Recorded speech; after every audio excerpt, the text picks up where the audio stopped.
sorry ass DJ.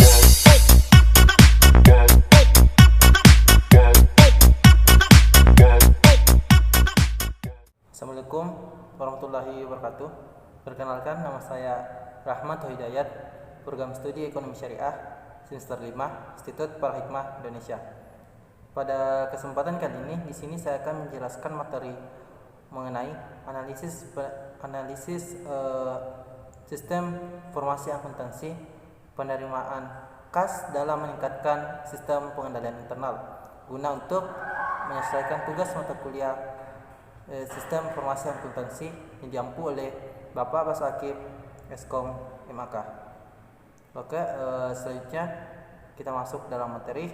Sebelum kita masuk ke dalam materinya, di sini terlebih dahulu saya akan menjelaskan atau memberikan definisi dari sistem informasi akuntansi dan sistem pengendalian internal. Pertama adalah definisi dari sistem informasi akuntansi. Sistem informasi akuntansi adalah suatu sistem yang memproses data dan transaksi guna untuk memberikan informasi yang bermanfaat untuk merencanakan, mengendalikan, dan mengoperasikan bisnis. Dan sistem pengendalian internal merupakan suatu ukuran-ukuran dan prosedur-prosedur yang saling berhubungan dengan skema yang menyeluruh untuk melaksanakan fungsi utama pada sebuah perusahaan untuk mencapai tujuan-tujuan dalam perusahaan tersebut yang berkaitan dengan keandalan akuntansinya. Pada dasarnya, sistem pengendalian internal bertujuan untuk menjaga aset-aset sebuah perusahaan di dalam sebuah perusahaan. Jika sistem tersebut lemah, akan berdampak buruk pada kelangsungan perusahaan tersebut. Dengan demikian, sistem informasi akuntansi penerimaan kas di dalam perusahaan akan lebih terjamin dengan adanya sistem pengendalian internal.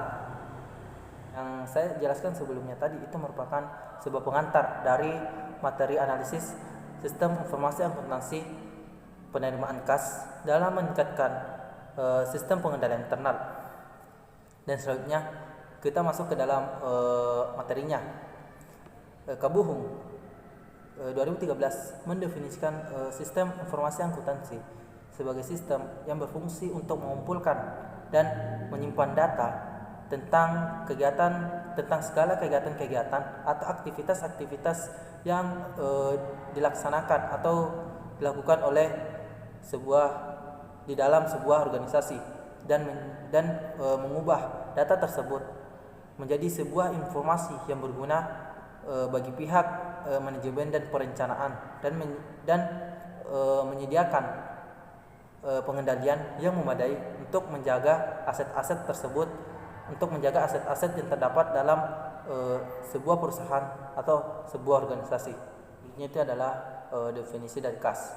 Kabuhung dan lagi Kabuhung 2013 juga mendefinisikan kas sebagai salah satu unsur aktiva yang paling penting karena merupakan alat pertukaran dan pembayaran yang siap dan bebas digunakan untuk membiayai segala bentuk kegiatan operasional dalam sebuah perusahaan.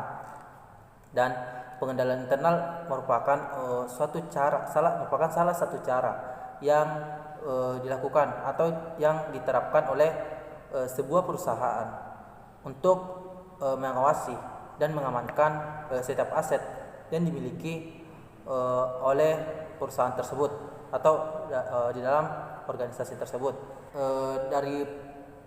Berdasarkan penjelasan yang sebelumnya saya jelaskan tadi, terdapat 3 kesimpulan yang dapat ditarik atau diambil. Pertama, teknologi informasi merupakan hal yang terpenting dalam sebuah organisasi atau perusahaan, karena juga dapat membantu dalam hal pengambilan keputusan manajerial. Dan yang kedua, apabila sistem yang digunakan atau yang diterapkan tersebut lemah dalam suatu perusahaan atau organisasi tersebut akan berdampak buruk terhadap kelangsungan perusahaan tersebut atau organisasi tersebut. Dan yang ketiga, sistem informasi akuntansi yang terkomputerisasi akan dapat meningkatkan sistem pengendalian internal dalam sebuah perusahaan. Mungkin segitulah yang dapat saya jelaskan dalam mengenai atau dalam materi analisis sistem informasi akuntansi penerimaan kas dalam meningkatkan sistem pengendalian internal. Kurang dan lebihnya mohon dimaafkan. Billahi taufiq wal hidayah. Assalamualaikum warahmatullahi wabarakatuh.